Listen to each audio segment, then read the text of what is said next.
Datuk Farouk dah dalam lockup. Tapi sistem dia tak mati.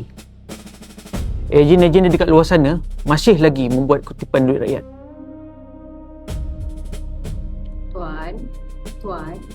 Tuan nampak tak muka saya? Penuh berpower, Tuan. Macam mana saya nak berhadapan dengan semua orang? Macam mana saya nak jadi pejuang? Cuba Tuan cakap dengan saya, Tuan. Yasmin. Sebab Farouk tu lah, Yasmin. Itu bukti perangan awak. Orang dekat luar sana tak nak dengar cakap pegawai macam saya ni.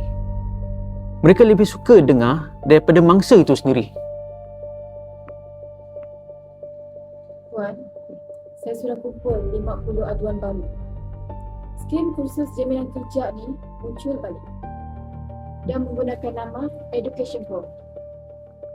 Modus operandi 90% sama dengan Fahmi. Isteri saya tuan hampir nak tutup kafe sebab trauma kes penipuan barang tadi. Tapi saya cakap dengan dia, jangan tutup kafe dulu.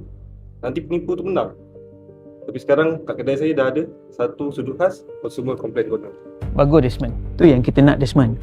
Kalau boleh kita nak bina rantaian kebenaran untuk kita putuskan rantaian penipuan ni.